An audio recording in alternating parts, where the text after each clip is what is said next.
Bueno, buen día, ¿cómo están? A ver si hay alguien por ahí.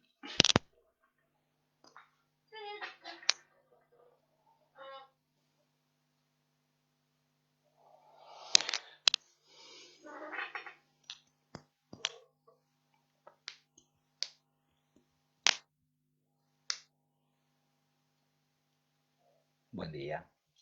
Ahí empiezan a aparecer los mensajes. Buen día, ¿cómo están? Buen día. Bien, bueno, están ahí, estamos acá, en este espacio virtual, todos juntos. Último práctico, práctico, no sé si se le puede llamar así, pero bueno, hoy es el último práctico entendido en el sentido del desarrollo concreto de un determinado tema. Tenemos un tema que en verdad está bueno desarrollar en más de una clase, que es la cuestión de psicoanálisis en Argentina. Eso nos lleva a tener que hacer una elección. Vamos a hacer un desarrollo, lógicamente, pero bueno, nos vamos a detener concretamente en un punto. Y bueno, el último práctico también en el sentido de que la próxima clase vamos a hacer una consulta virtual. Nos vamos a ver las caras, las caripelas, como decíamos en mi época. Y bueno, eso. Espero que se sumen, lógicamente, porque si no, no va a tener ningún sentido. Así que espero que estén ahí, pueden ir preparando algunas preguntas, pueden, este, bueno, eso, ir preparando algunas cuestiones como para intercambiar en relación al texto, en relación a los textos, quiero decir, ¿no? Que hemos trabajado o en relación a lo que sea. ¿eh? Este, me acostumbré, ya vieron que al principio dejaba las preguntas para el final, pero ahora que estamos con la cuestión del trabajo y todo lo que sea, se me ocurre y que estamos un poco aproximándonos al final y donde hay cuestiones, digamos, administrativas que por ahí tienen su importancia, me acostumbré también a poder dejar un espacio en este momento para hacer alguna pregunta. Con lo cual eso, porque a lo mejor si hay algo en relación al trabajo, lo que sea, puede servir también para tomar en la clase de hoy, ¿no? Así que si tienen alguna pregunta, veamos ahora. Doy unos segunditos para ver si hay algo y si no, avanzamos. ¿eh? Voy a hacer un recorrido, mientras tanto les cuento. Un recorrido bastante particular. Vamos a partir, digo particular en el sentido que no vamos a hacer un seguimiento concreto de alguno de los textos. Voy a tomar, por eso les decía, lo sumo como recorte una parte de las huellas de la memoria, del libro de Carpintero y Weiner, que gente les recomiendo encarecidamente. Es un libro, vieron que hay así de esos libros que son imprescindibles. este, en cuanto a saber histórico, pero bueno, en verdad, digo, es un desarrollo histórico, lógicamente, del psicoanálisis. Miren, psicoanálisis y salud mental en la Argentina de los, bueno, esto es el segundo tomo en realidad, pero es una historia del psicoanálisis, sobre todo, este, aquí en Argentina, ¿no? Un poco desde su aparición. Hoy nos vamos a centrar concretamente, por eso digo, la única parte por ahí bibliográfica, concreta que vamos a tomar va a ser este texto y vamos a tomar un poco lo que tiene que ver con plataforma y documento, que me parece un punto así fundamental para poder desarrollar. Pero antes de eso también vamos a hacer una especie vamos a empalmar con lo que trabajamos la última vez, con la psicología, empalmar en el sentido de poder demostrar ahí no solo una continuidad histórica, digamos así, o sea, poder situar históricamente estas cuestiones, sino también poder señalar precisamente la ruptura que se produjo. O sea, hay una cuestión de continuidad y hay una cuestión también de ruptura entre lo que es la psicología y el psicoanálisis. No solo la cuestión epistemológica que ustedes ya han trabajado y que en todo caso reforzamos, digo, es importante ahí también esa diferencia estructural entre un discurso y otro, sino también pensado en términos históricos, también se da una ruptura muy grande. Y que en todo caso tiene un punto, digamos, de encuentro, ahí en esta figura del psicólogo psicoanalista, ¿no? Que es una innovación, que no hay que darla por sentado, y bueno, ahí es donde cobra justamente relevancia lo que sucedió en torno a esta escisión de la Asociación Psicoanalítica Argentina a comienzos de los años 70, que tuvo que ver con plataforma y documento. ¿eh? Pero eso, vamos a ir situando algunas cuestiones. Bueno, veo, a ver, voy para abajo. Ah, sí, había pregunta. Gracias, Euge. Eh, el mío ya tiene 6 páginas y me parece, dice Elizabeth, el mío ya tiene el trabajo 6 páginas y me parece que todavía no he respondido a la primera pregunta. Bueno, va a haber que revisar algunas cuestiones. Si tienes 6 páginas y no respondiste a la primera pregunta, va a haber que revisar porque, bueno, hemos establecido esto de que un mínimo de 3 y un máximo de 5, así que, bueno, pero en todo caso eso, recortar un texto es más fácil que escribirlo, eso también es cierto. Así que, bueno. Ahí Anabel pregunta cuántas páginas son, precisamente eso, un mínimo de 3 y un máximo de 5 páginas. Esas son las estipulaciones. Muchas gracias, Rocío. Sí, es mi cumpleaños hoy, así que agradezco. Muchas gracias. Qué mejor manera de empezar mi cumpleaños con este práctico. Bueno, es el último, nos podemos tomar alguna licencia. Estoy tomando mate, podría empezar a tomar alguna otra cosa, pero bueno, todavía quiero que más o menos no se me vaya de las manos. Muchas gracias, compañeras. Muchas gracias. Bueno,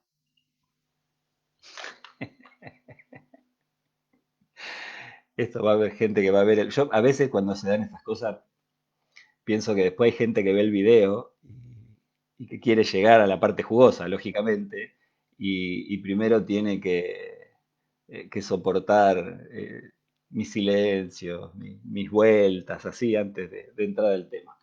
Muchas gracias, compañeros, en serio, en serio. Y un gusto, en serio, estar acá transmitiendo esto. Es un tema que a mí me gusta mucho, lógicamente. Bueno, vieron que hoy les anticipé el comienzo de la clase, ¿no? Hubo ahí un adelanto con esta frase de Hans Robert Haus, que la traigo a colación porque me parece bueno, que tiene su importancia. A ver, ¿cómo llegamos a esto de Hans Robert Haus? Que es un estudioso de las letras, digamos, o sea, un escritor, literato se decía en otra época, ¿no? Pero que conceptualizó toda una perspectiva, toda una teoría de análisis literario y de historia de la literatura que se conoce como estética de la recepción, ¿no? Y que ahora vamos a decir algunas cuestiones, porque consiste básicamente, ¿no? Esto que plantea Haus, consiste en poder hacer una historia. Él en principio lo vincula a la literatura, pero como van a ver, es algo que se puede, sin dudas, llevar más lejos que eso, ¿no? Que es poder hacer una historia de la literatura a partir del lugar del lector, ¿no? Que fue como toda una novedad.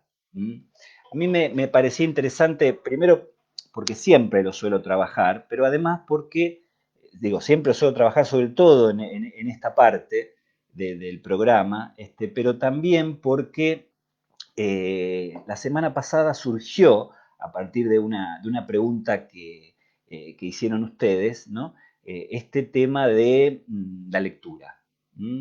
Que es un tema que yo suelo trabajar, sobre todo a comienzo de año, bastante. Esto de cómo, a ver, suena un poco raro dicho así, pero cómo concebir el trabajo de lectura, que es una práctica activa, justamente, ¿no? Y que implica, bueno, nada, toda una actividad de parte del lector.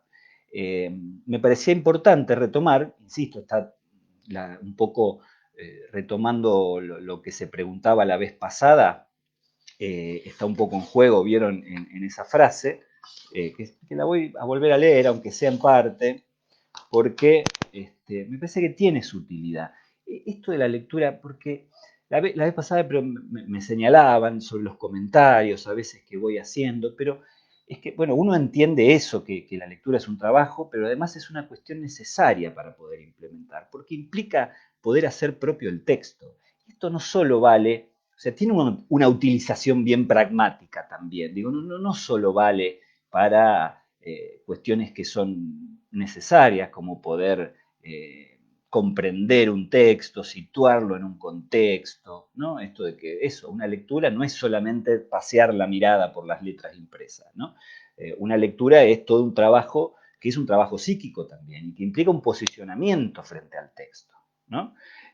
O sea que es una cuestión bien activa y que no es algo que se hace o no se hace, ¿eh? Es algo que, o sea, que uno elige hacer o no hacer. En verdad es algo que se hace siempre, siempre se hace, ¿no? Nada más que uno por ahí lo puede, no se da cuenta, digamos, pasa así casi desapercibido. Pero lo cierto es que frente a un texto, frente a cualquier texto, nos pasan cosas, ¿no? Es así de simple. Uno se aburre, en principio, se aburre o se divierte, le gusta o no le gusta, le permite pensar cosas o no le permite pensar cosas. Todo eso que a uno le va pasando mientras va haciendo la experiencia de lectura, en verdad forma parte de la lectura, ¿no? Y va generando esta cuestión de, uno dice, de posicionarse frente al texto, ¿no? Pero que a la vez implica poder apropiarse del texto, hacer lo propio, quedarse con algo de ese texto. En una terminología, uno casi diría psicoanalítica, uno podría decir la lectura produce un sujeto, ¿no? Que esto también sucede en el análisis, ¿no? La lectura que se puede hacer de sí mismo es el que produce al sujeto en un análisis, ¿no? En un texto también. Entonces es cuestión de notar eso y que implica, les vuelvo a decir, hacer propio ese texto. Y tiene una utilización, como les decía, bien pragmática, ¿no? Porque, por ejemplo, para rendir un examen oral, siempre, compañeros, va a ser mucho más fácil poder tomar nota de esas cuestiones que a uno les va pasando, porque siempre es más fácil dar cuenta de algo que le pertenece a uno, ¿no? Y esto, insisto, no sucede solamente con los textos que a uno le gustan. Los textos que a uno no le gustan llevan más trabajo, sin duda, pero digo, más de este tipo de trabajo y más de soportar, pero sin duda que se hace más sencillo de esta manera. Y uno solo puede dar cuenta de lo que le pertenece. Entonces, en ese sentido, frente a la posibilidad de tener que memorizar, como se suele decir, o sea, transmitir un texto del que uno está ajeno, digamos, que permanece ajeno a uno mismo, es mucho más difícil que dar cuenta de un texto del que uno se apropió. Entonces, en ese sentido me parece que es interesante esta frase que les decía, ¿no? Y en otro que ahora les voy a decir, pero no, fíjense que lo que ponía en el Facebook antes de comenzar, dice esta idea de que el comportamiento respecto al texto es siempre a la vez receptivo y activo. Acá está introduciendo House un poco esta cuestión, porque en verdad la recepción es una cuestión activa. Recepción en el sentido de recibir algo, ¿eh? Cuando uno recibe algo. Entonces, la recepción es una cuestión activa, por más que uno a veces no tome conciencia de eso, ¿no? El lector solo puede convertir en habla un texto. Fíjense que esto se puede aplicar concretamente a la cuestión de armar un tema de examen, ¿no? Uno cuando da un examen convierte un texto en habla, ¿no? El lector solo puede convertir en habla un texto, es decir, esta parte no la puse, pero convertir en significado actual el sentido potencial de la obra, en la medida en que introduce en el marco de referencia de los antecedentes literarios de la recepción su comprensión previa del mundo. ¿Qué es la comprensión previa del mundo sino uno mismo? ¿No?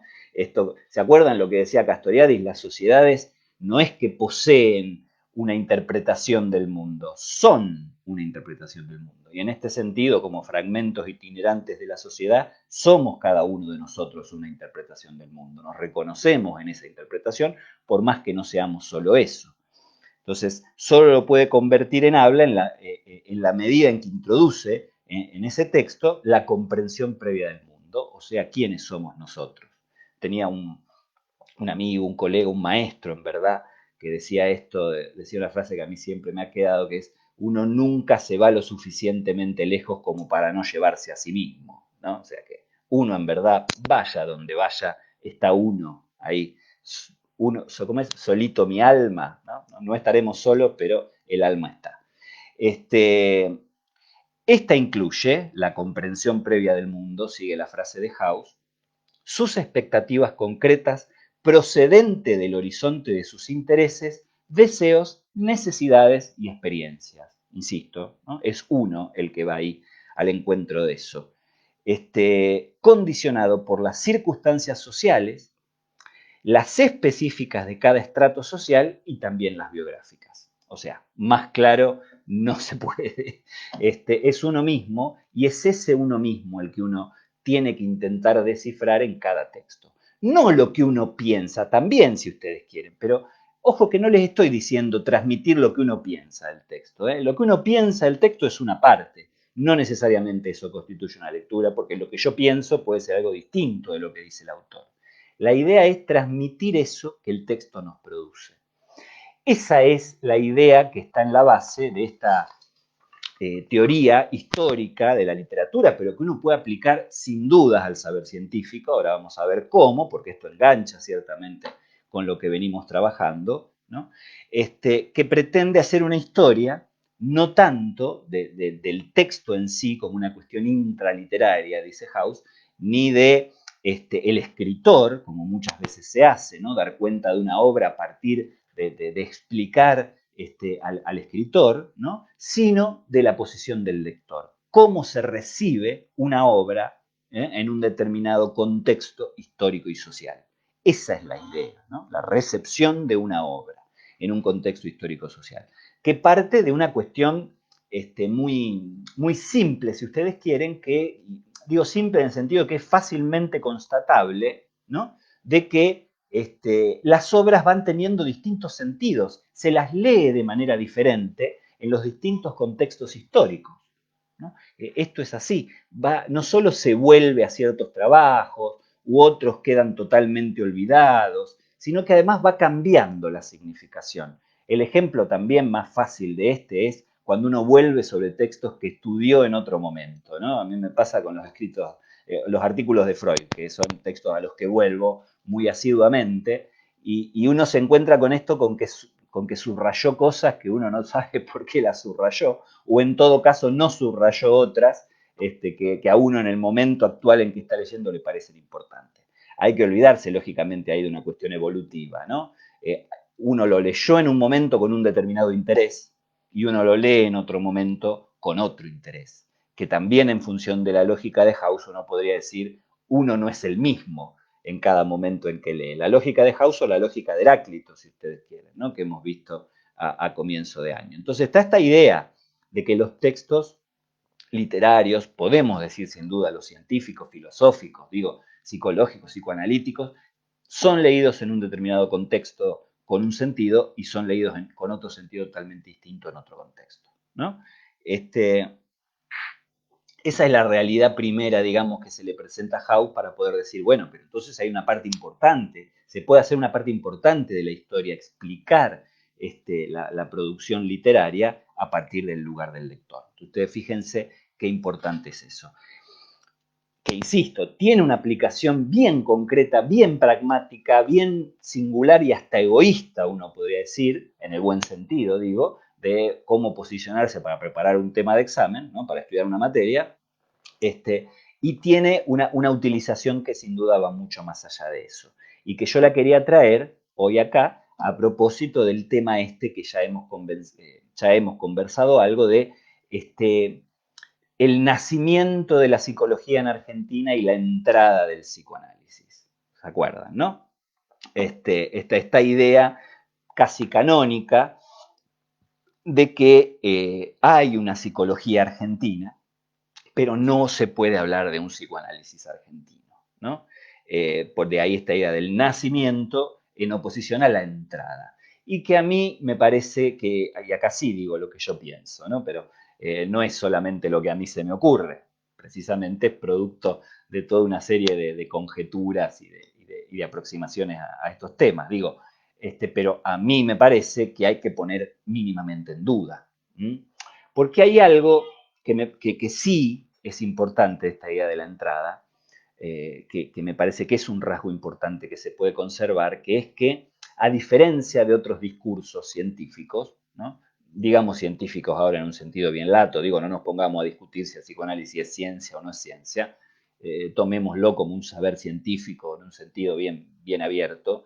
Este, a diferencia de otros discursos, el psicoanálisis no puede terminar de escindirse del lugar del padre. Esto lo digo así bien provocadora y provocativamente, ¿no? Con esto, ¿qué quiero decir? Que el nombre de Freud, ¿no? Está ligado de manera indisoluble a la producción psicoanalítica y tiene una actualidad distinta a otros padres, digamos, de otras disciplinas, ¿no? En donde ese lugar del padre se ha dejado más atrás. Lacan hizo mucha laraca con este tema, digo Alaraca porque era un personaje así, pero probablemente con bastante verdad, ¿no? Cuando a él lo excomulgan, o sea, lo echan de la institución de la Internacional Psicoanalítica y él dice que fue justo en el momento, insisto, creo que algo de verdad tiene, en que se disponía a comenzar un seminario sobre la cuestión de los nombres del padre, ¿no? Los nombres del padre, que ustedes saben que es un concepto, el nombre del padre y los nombres del padre, importante en Lacan, pero que en ese seminario también estaba en juego la relación del discurso analítico con el padre, que es Freud, ¿no? Entonces, él asocia inmediatamente una cosa con la otra, por eso además lo llama excomunión, ¿no? Cuando él lo rajan de la IPA, y bueno, ¿no? Está en juego eso, un tema que él después retoma, digo, no de manera explícita, pero vuelve en distintos momentos de la obra a esta cuestión del lugar de Freud en el psicoanálisis actual. Pero hay algo de esto de la imposibilidad, digamos, o la dificultad de pensar un psicoanálisis argentino en función de el lugar que ocupa Freud en el psicoanálisis, ¿no? Entonces, justamente uno casi diría desde la cuestión conceptual, o sea, intrínseca a la obra literaria y a la cuestión del autor, no habría manera de pensarlo. Es así. Pero al mismo tiempo, si nosotros tomamos la estética de la recepción, si nosotros abordamos la teoría psicoanalítica a partir del lugar del lector, entonces ahí la cosa entra en un campo mucho más complicado. No sé si complicado, digamos productivo en verdad, o sea, más complejo, no se puede concluir rápidamente, pero al mismo tiempo, sin duda, mucho más productivo. ¿Por qué? Porque lo cierto es que en Argentina se ha producido una lectura precisamente de los conceptos psicoanalíticos que lo ha hecho multiplicar verdaderamente en cuanto a producción, dirección, lugares de aplicación, etcétera, etcétera. Esto que hay que decir, son innovaciones, digámoslo de esta manera, del psicoanálisis argentino.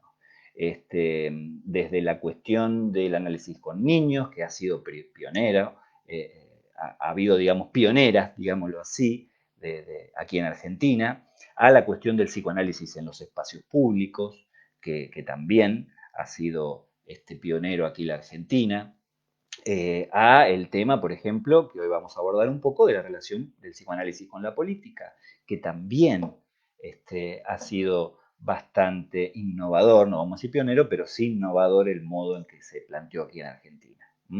Entonces, desde el lugar del lector hay que poner en juego, hay que poner en duda, digamos, esta idea de la entrada del psicoanálisis, o sea, que no puede haber un psicoanálisis argentino, hay que ponerla en duda y precisamente afirmar que en verdad es posible que haya una lectura, podemos decir así, una lectura argentina del psicoanálisis, ¿no? Porque lo cierto es eso, es que acá el psicoanálisis es el discurso hegemónico, es así, aunque suene raro, digo, ¿no? Uno siempre tiene esta idea de que los discursos hegemónicos son aquellos frente a los que hay que oponerse, pero lo cierto es que acá en Argentina el psicoanálisis es en el campo de la psicología, ¿no? Ya ahí hacemos otro paso que hay que explicar. El psicoanálisis en el campo de la psicología es el discurso hegemónico. Y en buena hora, si ustedes me preguntan. Pero bueno, digámoslo así, dejemos a la opinión del profesor por ahora fuera.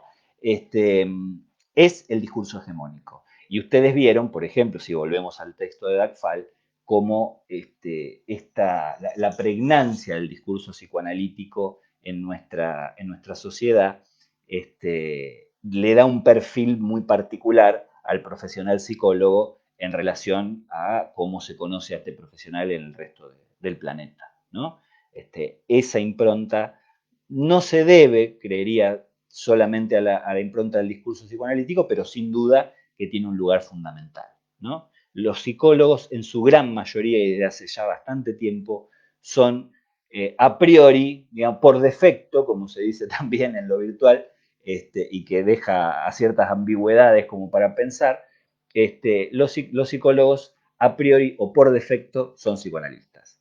Después, en todo caso, dicen, no, no, yo soy psicólogo, pero no hago eso, ¿no? Pero a priori o por defecto son psicoanalistas.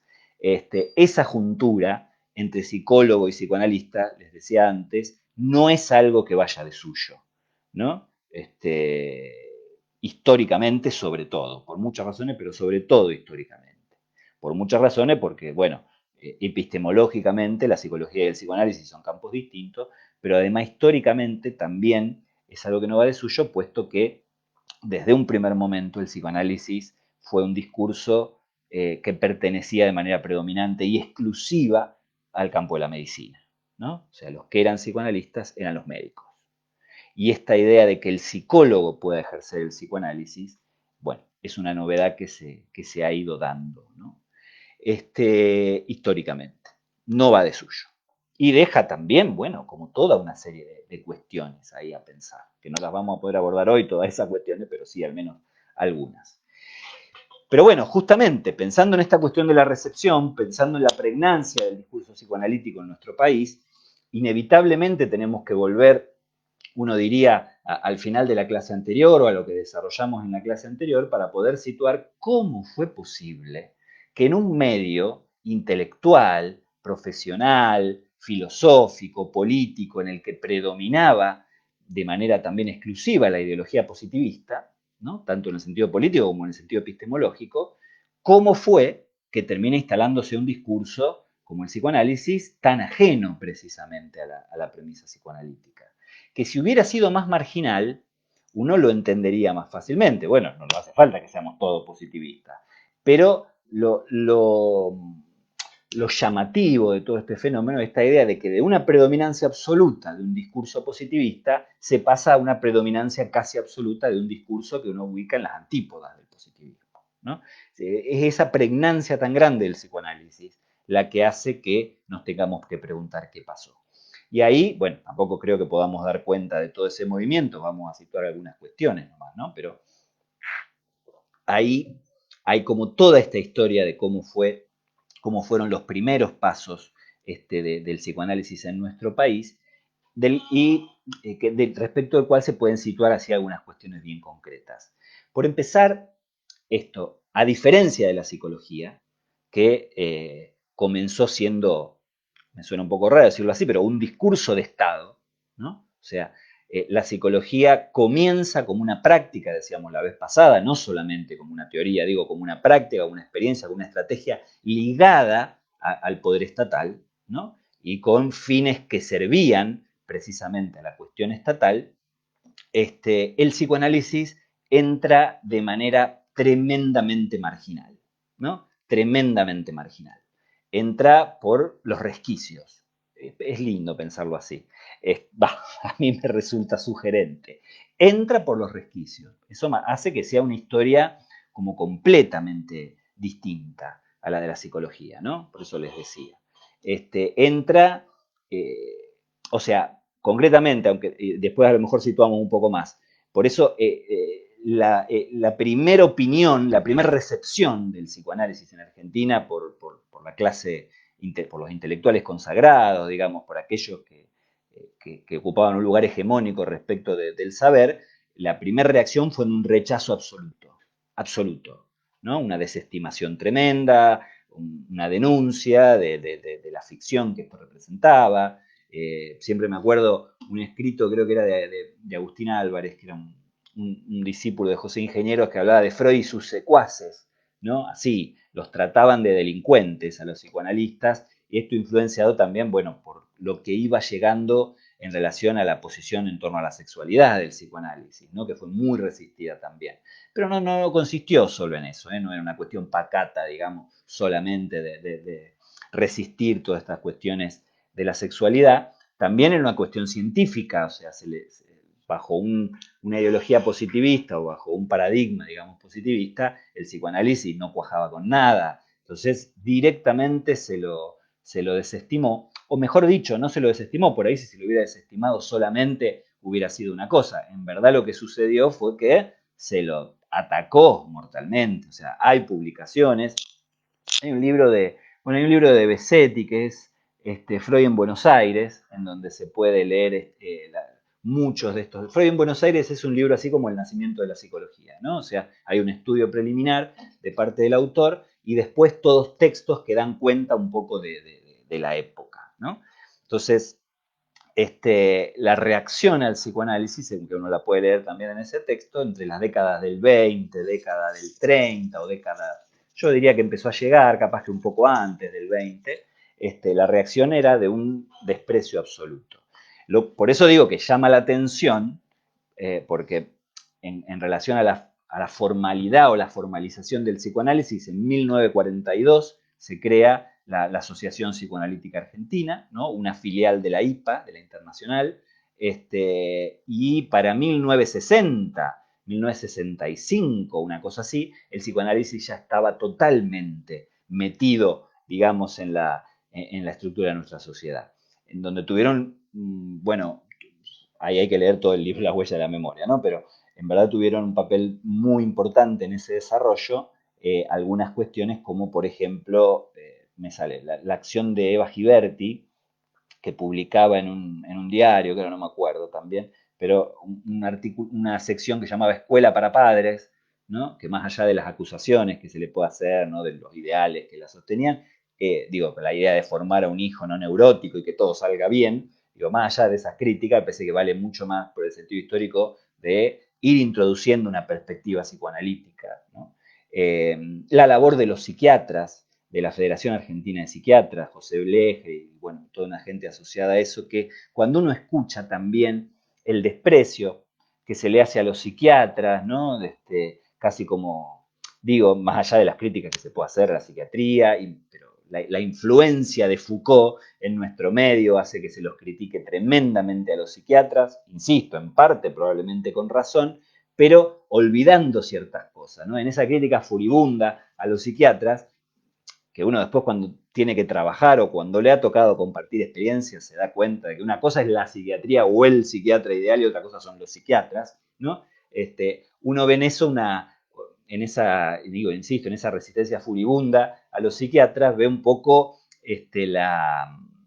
como un intento de afirmación adolescente de la identidad, ¿no? Esto que nos lleva a vivir todo como un Boca River, ¿no?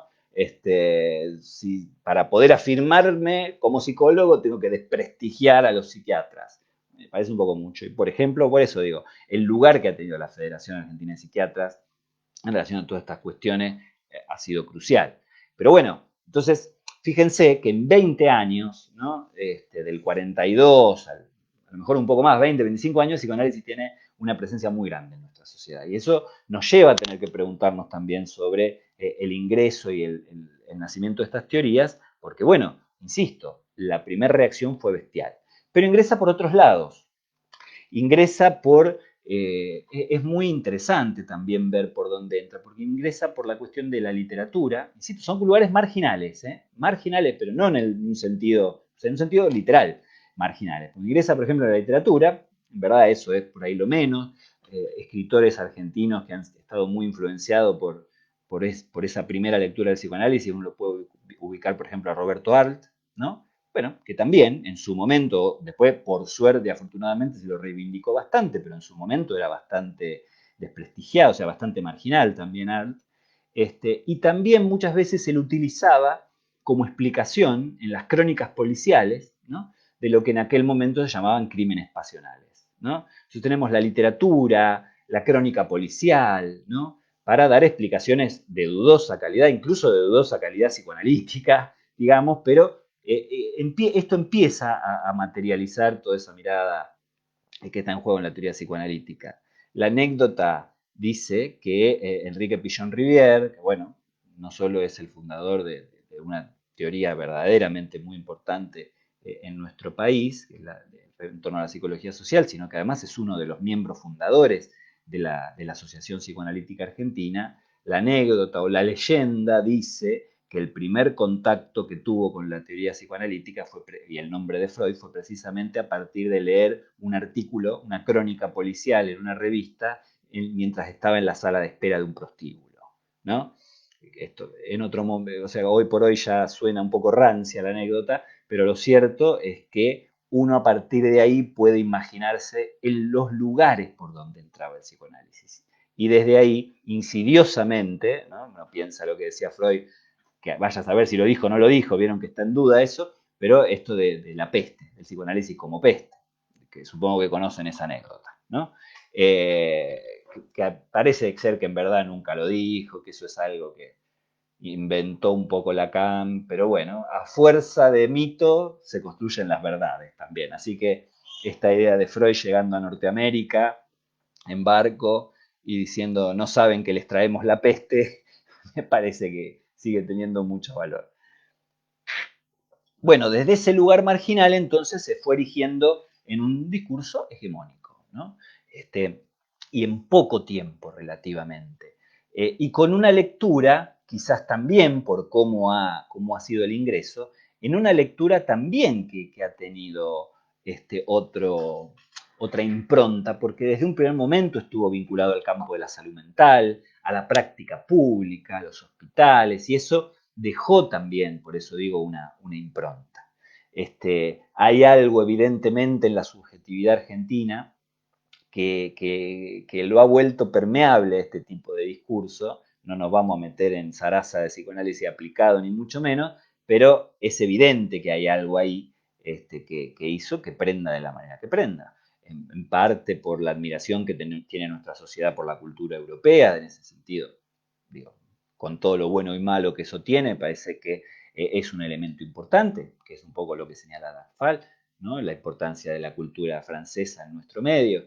Este, hay cuestiones que nos llevan al tango y a la mítica o a la mística edípica que de algún modo está presente ahí, qué sé yo. Por eso digo, no nos metamos en zaraza, pero evidentemente hay algo de eso. Entonces, en 1942 se funda esta como la institución oficial del psicoanálisis. Los miembros fundadores estaban Gelgarma, Raskowski, estaba Enrique Pichon Rivière, estaba Marie Langer. Era toda gente que venía de experiencias de análisis, o la gran mayoría, de experiencia de análisis en Europa, o sea que llegaban acá también con, bueno, no eran unos improvisados, vamos a decir, independientemente de cuál haya podido ser la producción después, venían con cierta legitimidad o con esos estandartes que hacen a la legitimidad del discurso analítico, ¿no? Análisis con discípulos de Freud y ese tipo de cuestiones, ¿no? Entonces, tenían ahí un bagaje no solo intelectual, sino por eso también digo institucional, como para darle una entidad fuerte a la Asociación Psicoanalítica Argentina. Y bueno, como les digo, también con algo que empieza a aparecer inmediatamente, sobre todo en autores como Pichon o como Marie Langer, con una impronta que lo aleja, lo va alejando del psicoanálisis clásico. Ustedes saben esto de que en verdad hay un diálogo que se produjo en un momento entre perdón, porque suena mi teléfono y digo, ya veo que me están avisando que no se escucha, bueno, por eso reviso el teléfono cada vez que suena. Un diálogo entre Lacan y Pichon Rivière, ¿no? Que Lacan, conocedor de la obra de Pichon, le dice, pero ¿por qué lo que usted escribe no lo llama psicoanálisis? ¿No? Y Pichon Rivière, porque es otra cosa. Pero fíjense que hay algo ahí también de que hay una impronta psicoanalítica, en algo que en principio parecería a priori como muy alejado. Pero insisto, de un primer momento muy marcado por el espacio público, desde un primer momento muy marcado por las prácticas institucionales y de grupo, ¿no? También, Y eso, sobre todo, por eso digo, Pichón, Mary Langer,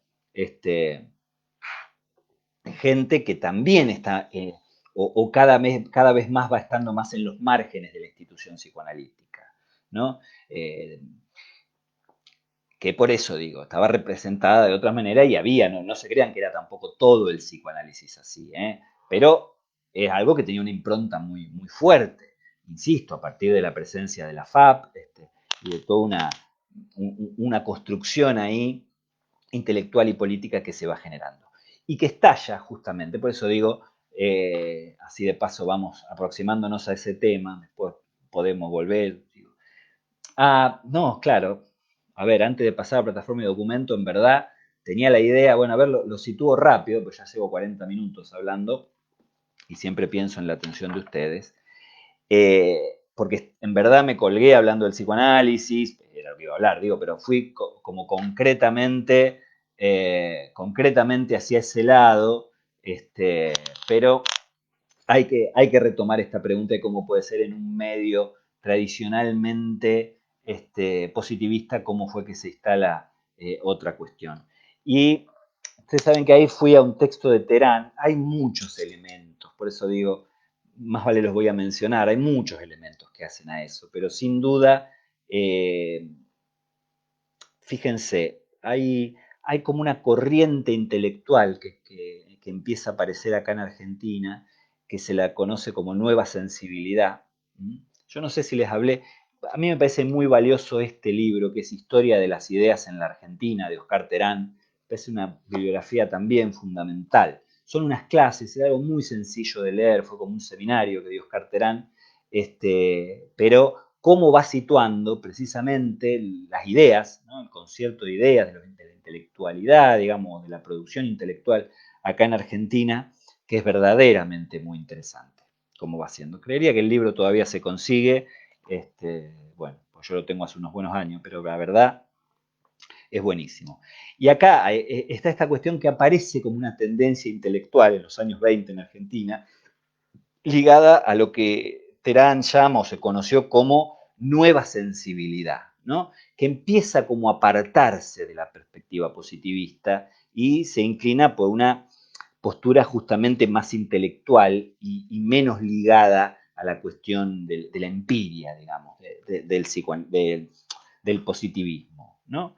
Pero al mismo tiempo, o sea, lo que acondiciona un poco la aparición de esa nueva sensibilidad es también toda una serie de cuestiones que van aconteciendo en el campo histórico-social, y entre ellos lo que Terán al menos sitúa como muy importante, que parece importante subrayar, es el irigoyenismo, ¿no?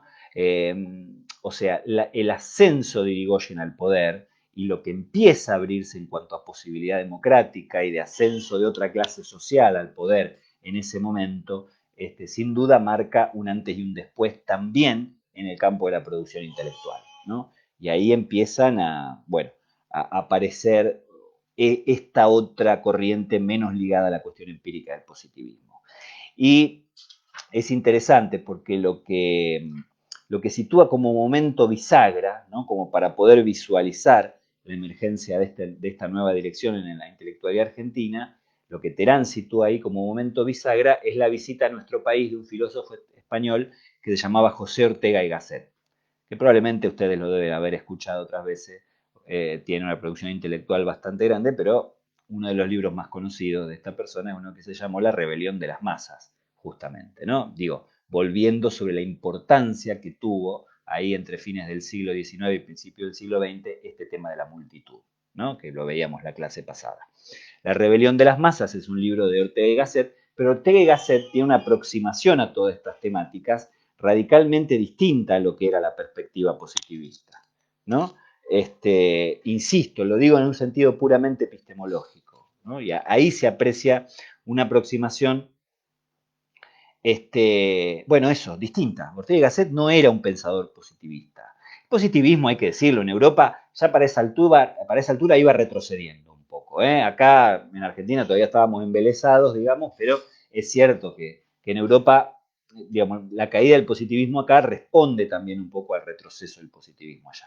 Pero lo que sucede con Ortega y Gasset, que insisto, era un pensador netamente distinto al positivismo, es que produce un éxito impresionante en Argentina. Las conferencias que daba esta persona tenía colas de cuadras, ¿no? Era una cosa tremenda la cantidad de gente que asistió a ver las conferencias de Ortega y Gasset. Y ahí sitúa Terán, ¿no? En esa concurrencia, porque ahí lo que aparece es que ya, digámoslo así, el lector argentino, el público argentino, ya estaba interesado en otra cosa.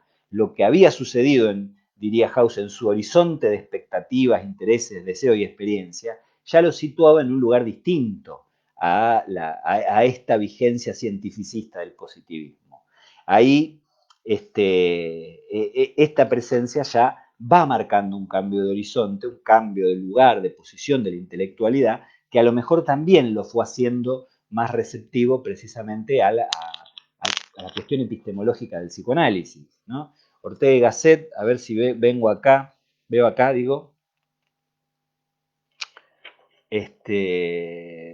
a ver cuándo fue que vino Ortega y Gasset, pero fue en la década del 20, a mí me parece. ¿Mm? Eh, no encuentro la fecha, debe estar en algún lado, pero no la encuentro acá en el texto.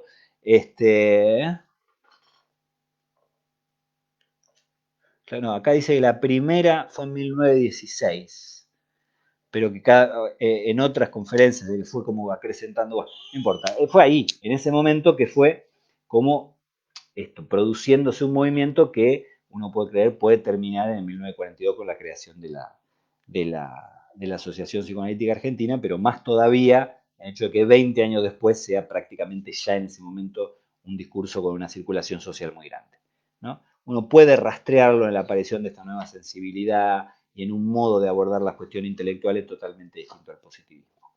Esto quería situarlo también, porque parece que es un tema importante para poder ver el tema que estamos viendo, ¿no? Pero dejando de lado esta cuestión, eh, volvamos a esto, o vamos directamente a esta decisión que hubo en la Asociación Psicoanalítica Argentina en 1973, creo que ahí se produjo la ruptura, a partir de estos dos grupos que surgieron al interior de la Asociación Psicoanalítica Argentina, que fueron Plataforma y Documento, ¿no?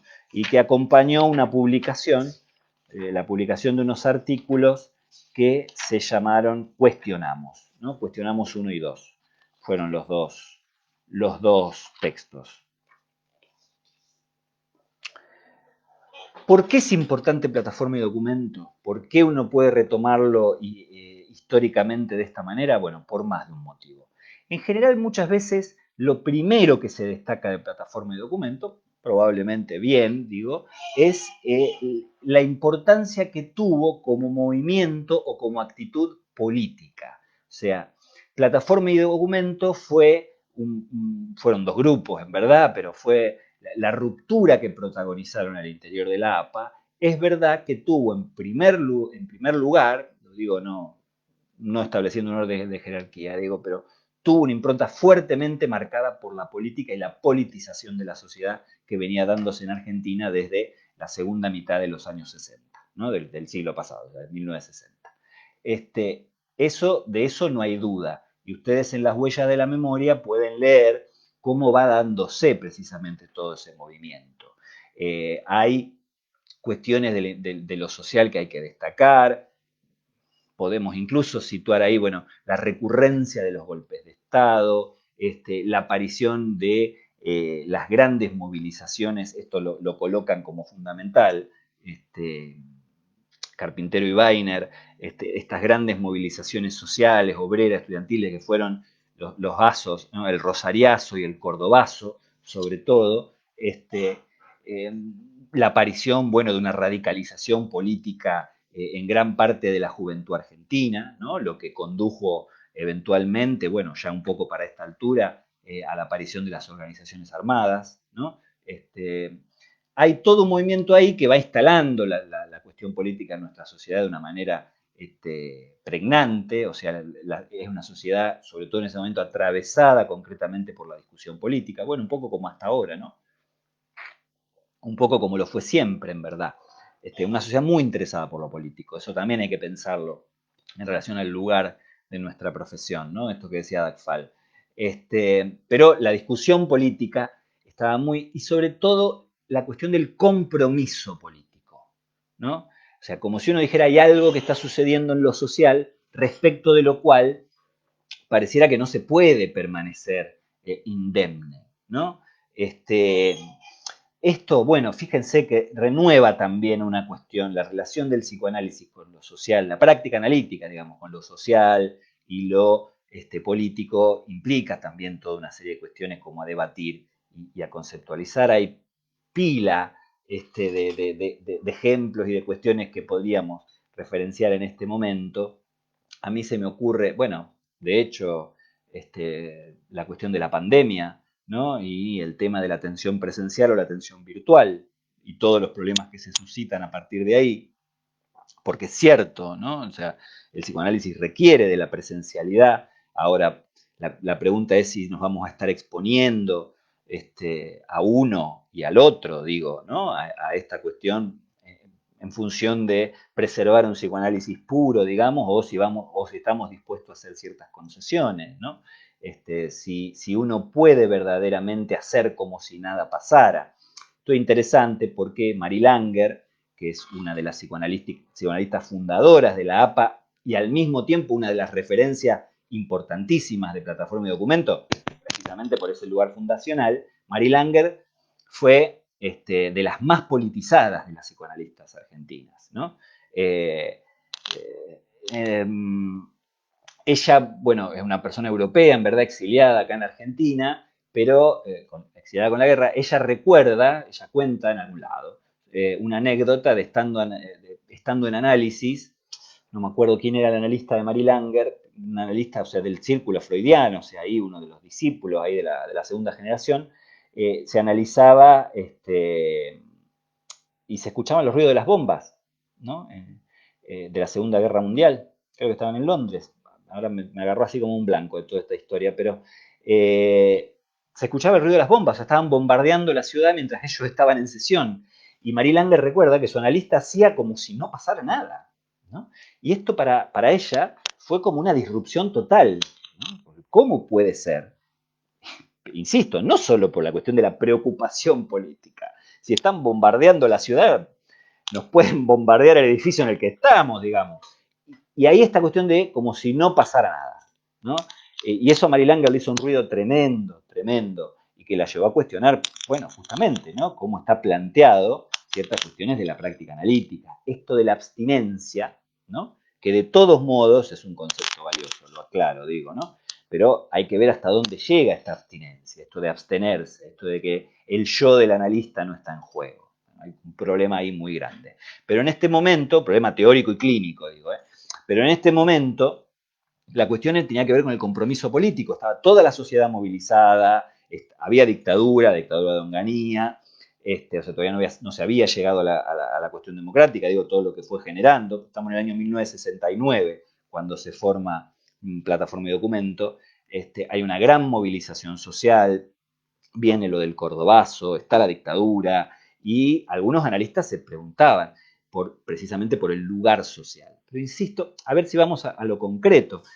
Sin duda debe haber habido una preocupación intelectual, pero también una preocupación concreta. ¿Cómo es la relación de los analistas con la huelga, por ejemplo?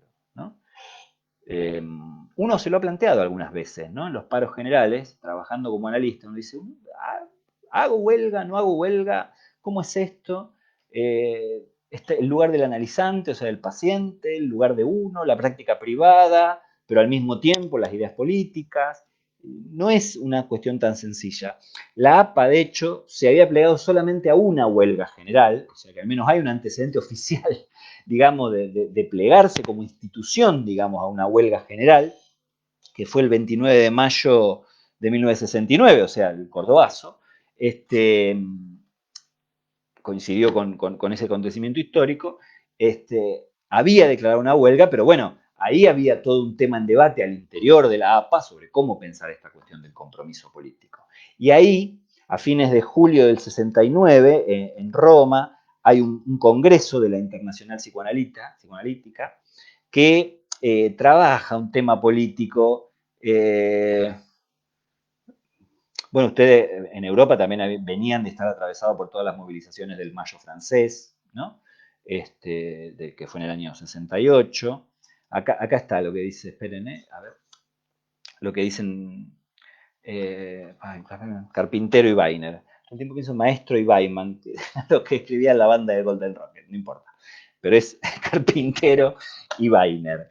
El panel de apertura de ese congreso se llamaba Protesta y Revolución, o sea, un tema muy a tono con la época, pero que muchos analistas cuando lo escucharon quedaron tremendamente insatisfechos, porque sentían que no se tocaba esta cuestión de fondo que tenía que ver con cómo concebir el posicionamiento del psicoanalista. Insisto, algo de eso supongo que había, pero más allá de la intención o no de cada uno de los psicoanalistas frente a la revolución, o sea, de cada una de las personas frente a ese problema. Es muy interesante. Ustedes si ven el seminario 17 de Lacan, que fue el seminario que dio en el año 68, el seminario sobre los 4 discursos, está atravesado por esta cuestión del Mayo francés. Y hay declaraciones de Lacan que los estudiantes universitarios lo puteaban mucho, digamos, porque se lo criticaba, digamos, de Bourdieu, ¿no? Estaba esta idea de las estructuras no bajan a la calle, ¿no? Eso era una pintada y una declaración de los estudiantes, y las estudiantes que estaba dirigida concretamente a uno de los intelectuales principales en Francia en esa época, que era Lacan. Pero Lacan tiene unas respuestas brillantes, más allá de su supuesta politicidad, más allá de si estaba de acuerdo o no con toda la cuestión del Mayo francés, que en gran medida no, pero al mismo tiempo tampoco es simplemente una cuestión de tildarlo de viejo conservador, digamos, y que no quería hacer nada, porque tiene algunas declaraciones, como por ejemplo, ustedes lo que quieren, les petaba a los estudiantes, ¿no? Discutiendo, ustedes lo que quieren es un nuevo amo, pensado a la vista de todo lo que vino después del Mayo francés, bueno, es para reflexionar.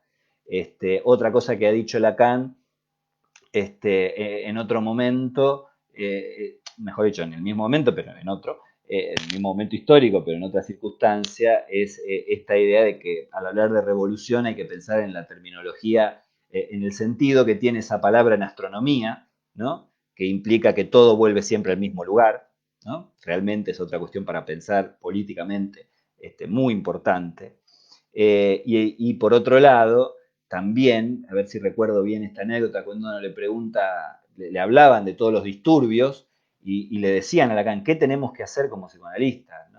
No me acuerdo bien la respuesta, pero es muy valiosa, pero en verdad lo que tienen que hacer, no.